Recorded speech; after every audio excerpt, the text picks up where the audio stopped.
Go inside the Crimson Tide with your hosts Rodney Orr and Gary Harris, keeping you informed on everything Alabama. Tider Insider TV, brought to you by Visit Tuscaloosa. Snap going to Milro, looking deep downfield, looking for Williams, comes back, makes the catch, trying to split defenders, makes them bang into each other, stays on his feet, breaks a tackle, scores, scores, scores. Ryan Williams, one play, 75 yards, 4 + 2 equals 6, and Alabama regains the lead. Chris Stewart on the call for the Crimson Tide Sports Network. You heard it. 4 Milro, 2 Williams, 4 + 2 equals 6. I could listen to that in just a loop. You know what I mean? Good evening, everybody, and welcome into Tider Insider TV, brought to you by Visit Tuscaloosa. Alongside Rodney Orr from TiderInsider.com, I'm WVOA 23 Sports Director Gary Harris. And, Rodney, we're going to get into the game. But first, since we opened with that play, I was just thinking about all the great plays that you and I have seen since we've been working together here in Tuscaloosa. Forget all the Bryant years and all the great plays and finishes there. But just in the last, say, 20 years, where does that one rank? Yeah, it's right there near the top. Yeah. I mean, I would say this, just the reaction from the fans, the stadium, the noise. It was very similar when Cody blocked that kick against Tennessee in 09. Yeah, that's an overlooked one. You had 2nd and 26. You had 4th and 31. You had Cody. You go back to Ray Perkins with the kick, with Van Tiffin. Some amazing ones. That's up there because of what was on the line and what he did once he caught that football to get it in the end zone. Really, they didn't hardly get a hand on it. Yeah. It's amazing. All right, let's get to it. And Alabama beats Georgia 41-34 in a game that lived up to the hype, but for a while it looked like it would not. Alabama came out, Rodney. Let's start right there. First 4 possessions, they don't just score, they score touchdowns. It's 28-0 with 12:30 to go in the second quarter. I mean, it was unbelievable. I mean, look, people that thought, Kalen DeBoer, they had some questions in terms of how would he respond in the SEC. This team came out really loose. There was no intimidation, Gary. They laid it all out there early. They took control of the game. They dominated Georgia. This wasn't something where, Georgia did have some turnovers, true. But Alabama, offensively, defensively, they came out, played really, really well, and took it to Georgia early. Now, here's where you have to have some concern. First of all, let's give Georgia credit. You don't beat everybody in America other than Alabama for 4 years unless you're really good. 45 straight regular season wins, something like that, other than the 2 losses in the SEC championship games to Alabama, and Alabama ends their regular season win streak as well. Give them credit. Alabama had a chance, I thought, to put it away a couple times, really in the second quarter. They're up 28-7. They're inside the 10. Milro, who was brilliant, throws to Dupree, and it was a little behind him, but he had it in his chest. The ball pops out, they get an interception there. It winds up 30-7, but you just got the feeling if they could have got it to 35-7, there might have not been a comeback. But in the second half, Georgia playing desperate. Give Kirby credit. They said forget punting the ball. They converted 5 for 5 on 4th down. They got back in the game and actually took the lead. Gary, sometimes these teams, when they get in a rhythm offensively, they start making throws. I know there's a lot of people that texted me, called me, and said, well, I'm glad we won, but, that defense. And I understand that. But there's been times, Nick Saban's career, we watched it, we saw it. For example, in the Texas game for the national championship, young quarterback comes in, got hot, got in a rhythm. Alabama couldn't slow them down. Barely hung on to win that game. Very similar fashion. Had to make a play late. Remember Eric Andrews' strip. But, again, Georgia got hot. They're good players. Carson Beck's one of the best quarterbacks in the country. And we talked about those receivers. Everyone said, well, they don't have game breakers. And we said that, too. We talked about the lack of playmakers. But these are still really good receivers. And really, it was the fourth quarter. Because midway through the third quarter, it was still 30-7. And then Georgia finally got a touchdown, got it to 30-15. And then in the fourth quarter, they had nearly 300 yards of offense. But again, in fairness to Alabama's defense, not making excuses, but because Georgia was going for it every 4th down and making it, the defense was on the field a lot. Yeah, and then to flip that, the offense wasn't possessing the ball. They, again, and some people say, well, Alabama offensively went vanilla. No, I think Georgia made some adjustments. I mean, obviously, they shut down the edge on Milro, wouldn't let him get outside, did a fantastic job. You knew that was coming with Kirby Smart and Glenn Schumann. Yeah, so Georgia takes a 34-33 lead. It lasted for just a few seconds. Alabama's first offensive play after that, 75 yards. You saw it, Milro to Ryan Williams. Let's talk about Jalen for a moment. 27-33, career high 374, 2 touchdowns, ran for 117 yards and 2 scores, 491 yards of total offense, third most by an FBS quarterback this season. His 8 rushing touchdowns are the most in the country, and he would have probably had over 500 yards total offense, like you said, if Alabama had the ball more in the second half. The job he did stepping up in a game like this, and the development, he was good last year, but the development he's making under Kalen DeBoer, as we thought he would, says a lot about him. That's why right now he's #1 in the Heisman odds. Yeah, and again, I think they put him in really good situations. We saw things in this game that Georgia didn't prepare for. Even Kirby Smart admitted that at halftime. He said, look, we had never seen Milro throw the ball out of an empty set. So Kalen DeBoer, Nick Sheridan, they did a fantastic job of kind of bringing some things in that were new, that caught Georgia by surprise, that really worked into what Milro can do effectively. They got the ball out of his hands quickly, made some short throws. He hit the tight end. He distributed the ball around to different receivers. Gary, as you said, he was really involved in the run game, made a lot of great plays with his legs. So all of those things combined, but then again, in the second half, and we knew it was coming, Georgia was going to make those adjustments, and they did some things to slow him down. And now Ryan Williams, 6 catches, 177 yards, that incredible touchdown to win the game. He leads Alabama in receiving yards and receiving touchdowns as a true freshman with 462 yards and 5 TDs. Again, special players, but so many of them here. Just in the Saban era alone, we saw Ingram, and we saw Julio, and we saw Henry, and we saw Bryce Young, and we saw Tua, and we saw Jalen Hurts, and we saw Devontae Smith. It goes on and on. We saw 4 Heisman Trophy winners. This guy is a freshman, and this is nothing against the great receivers that come through here. You got to go back to David Palmer before you see a guy who can impact the game in so many different ways. It is amazing. I mean, and he is a lot like Palmer. In fact, somebody texted me and said, hey, he's a 6-foot David Palmer that runs a 4.40. I mean, look at those moves right there. Incredible. It's Palmer-esque. The ball where it batted it up in the air, that was Palmer. The spin move that he made there for the long touchdown run, that was Palmer. He looks a lot like David Palmer. Got a little Devontae Smith in him, if you ask me, too. He's just a sensational player, Gary. And again, I know everybody says he's only 17 years old, but it is really amazing a kid that should only be a senior in high school is performing at this level. I mean, you can argue that he's as good as any wide receiver in the country. All right, let's get to the defense. We talked about the offense and the what they sprung on the Georgia defense. The Georgia offense was not ready for what Kane Womack sprung on them in the first half. I mean, they got after Beck. I mean, they dominated the game in the first half and was as good a defensive performance as you could ever hope for in a game like this. It was amazing. I mean, it's 30-7. I mean, they were pressuring, they were confusing him. Jahad Campbell there with the pick. You saw earlier you had another interception by Damani Jackson. And you know what? Alabama, you talked about delivering the knockout blow, Gary. There's Quay Wusaw stripping back there in the second half. It's a big strip. Fortunately, Alabama didn't convert. But going back to what we're talking about, Deontay Lawson had a walk-in pick 6. Just drop. He makes that play. That's probably a knockout blow. And I'm not, again, not knocking on Deontay Lawson at all. But you make that play. There were some other plays that they could have made. And, we talked about the number 2 on offense, Ryan Williams. What about the number 2 on defense, Zabien Brown, the freshman? He'd been picked on a little bit. But that final interception to seal the deal was as good as you can play it. He kept his eyes on the quarterback. He knew that didn't have to worry about the guy getting 40 yards behind him because of the end zone. He used the corner of the end zone as an extra defender, spied the quarterback, and then snatched that ball out of the air. Well, I think really what we see with Zabien Brown is a true freshman that obviously, like you said, he's been worked over a little bit in some of the other games a bit. But it's a learning experience. And I think we saw him take a step in the right direction. In other words, some of the experiences that he's had, and he had in this game, because they were running some of those same routes, and he said, look, now he read it. He knew what was coming, positioned himself, made a great athletic play.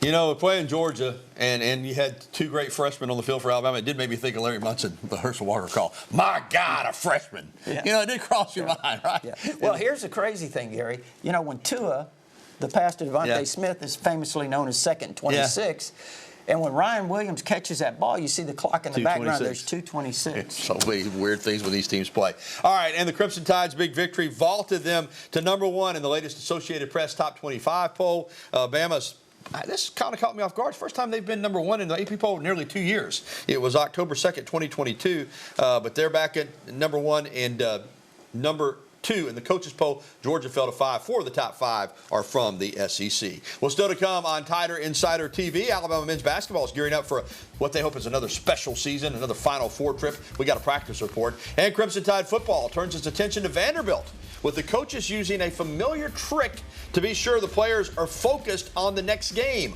More on that coming up, and your phone calls, emails, and tweets. As always, the phone number 205-348-WVUA. That's 348-9882. We'll be right back with the only show that takes you inside the Crimson Tide, Tider Insider TV.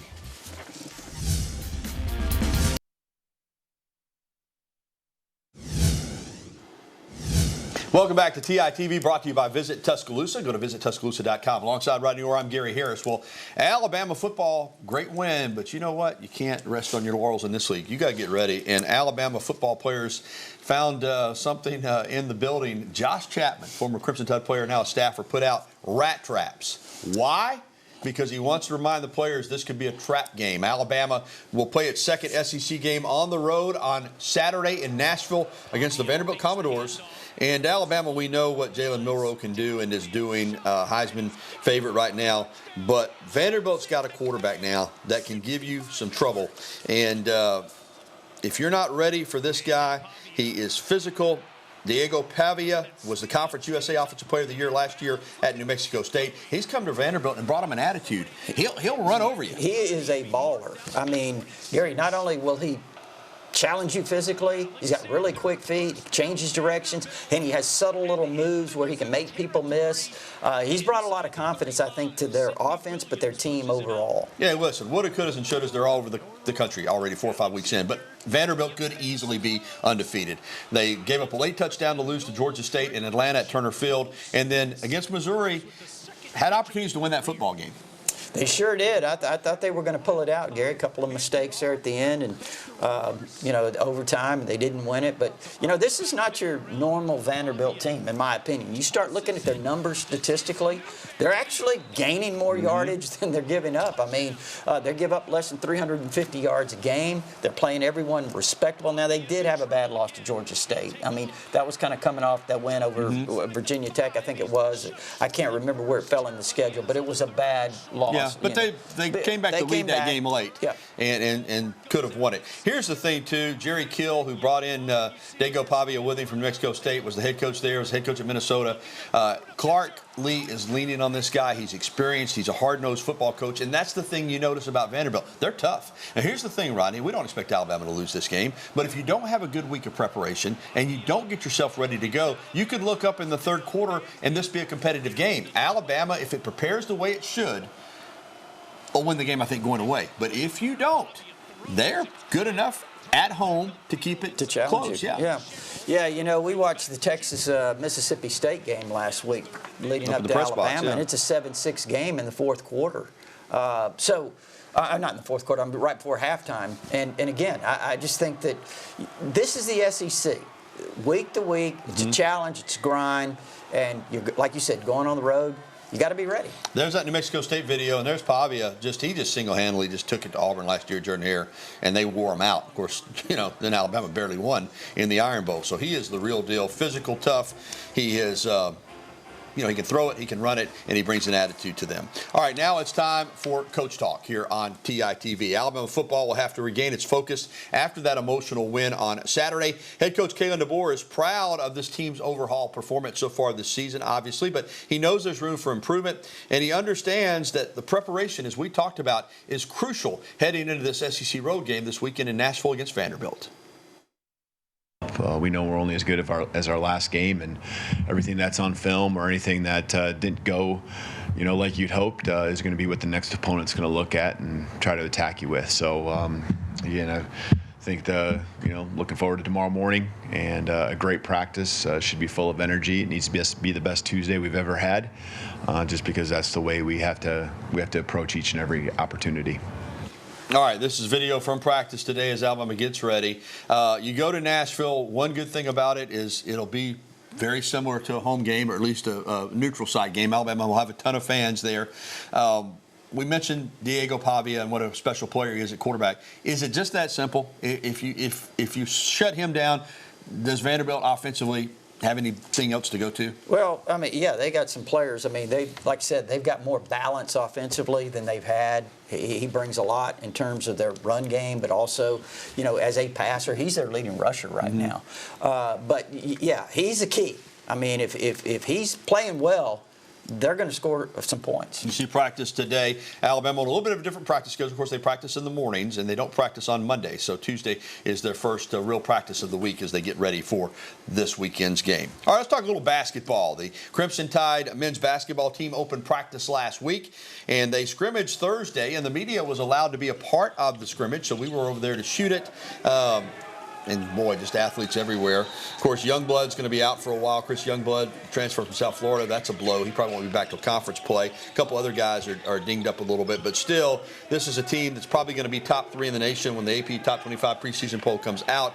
They've got great returning players. They've got recruits, and they've got transfers. The best, of course, Cliff Amore right there, number 11, the transfer center from Rutgers, who is a beast on both ends of the floor. Rodney, real quickly, this is a team that you hate to say that because they've never been to one till last year. You hate to say the expectation is to get to the Final Four, but it really is. Well, I mean, you got a lot of parts, man. You got a lot of pieces, no doubt. You got Sears, you got Grant Nelson. You mentioned Cliff Amore.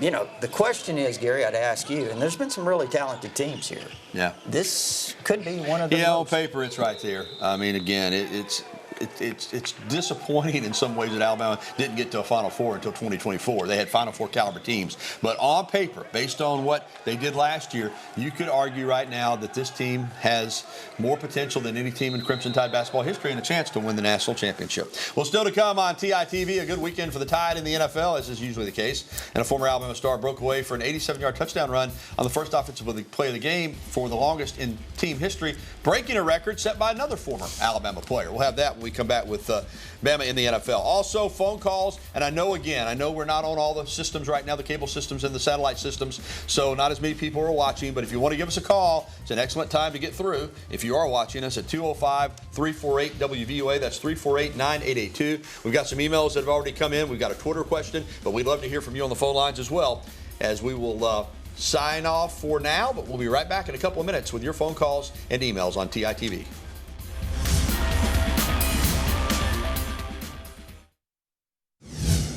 It's time for Bama in the NFL, one of my favorite segments. Boys, Xavier McKinney, how about this?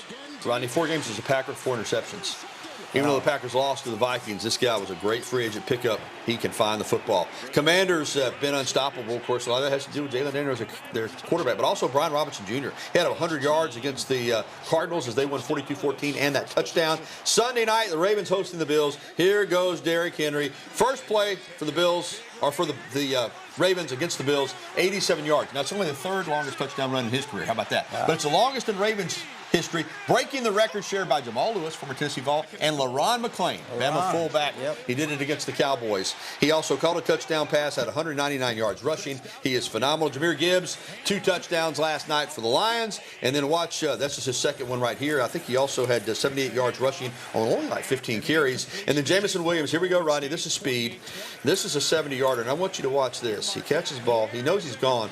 When you got the confidence to start high-stepping about the 25-yard line, you know you're fast. Lions won that one 42-29. All right, welcome back into TITV. We don't have any phone calls, so let's get to some emails. We'll begin with our email question of the day, brought to you by KDM Service Corporation when it comes to heating and air conditioning, serving your family like our family. I think it's time for Coach Saban to leave any connections with Bama football. He is a distraction. Terry in Moundville. Terry, I disagree with you. I appreciate your thought process there.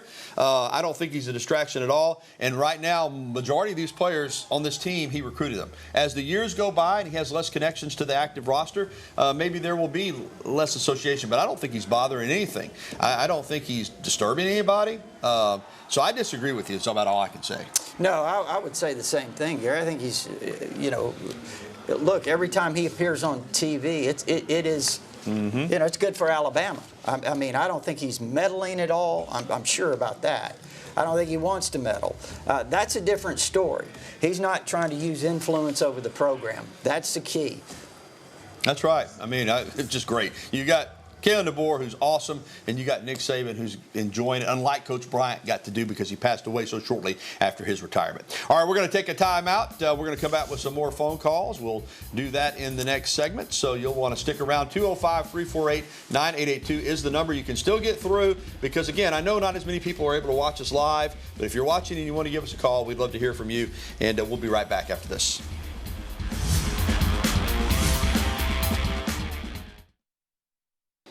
Welcome back to TITV, and we are going to get to a tweet from Goal Line Stan, who is a regular viewer and tweets at us often. Let's get to that.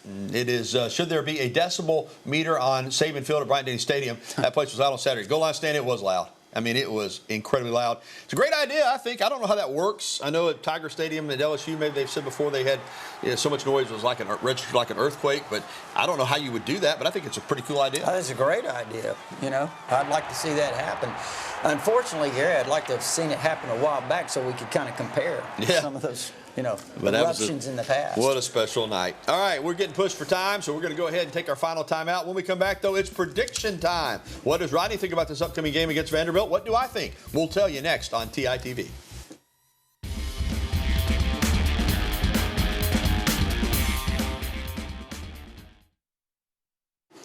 Prediction time for the Vanderbilt game. Rodney, as always, you lead us off. Well, Gary, hey, I look at this game and I say Vanderbilt's had an awful week. Alabama's coming off a really emotional game against Georgia. A little bit concerned about that, but look, Alabama, the talent that they have in terms of related to what Vanderbilt has, I think Alabama takes the game over. I've got it 43-14. All right, Rod, you know me. I would worry if they were playing a Division III non-scholarship team. That's just my personality. You never take anybody for granted. I expect Vanderbilt to be ready coming off a bye week. Diego Pavia, we said, is tough. He's good. They're going to be tough. They're going to be ready. Alabama, though, just too much. Alabama will have half the fans there. Very similar to your score. I almost picked 38-13. 38-13. So we both think the Tide will get it done in Nashville on Saturday afternoon. And I will be there, by the way, covering the game. So I'll have a report on the Saturday night news at 10 o'clock on WVUA 23. All right, that's going to do it for the show. A reminder, you can catch a replay tonight at 10:30 or find it anytime at WVUA23.com. And with us not being on a lot of the TV providers right now, great place to watch, TiderInsider.com, WVUA23, YouTube. Find the show. All right, we are going to have a great night tonight with a beautiful evening in Tuscaloosa. And we'll talk to you again next week on TITV.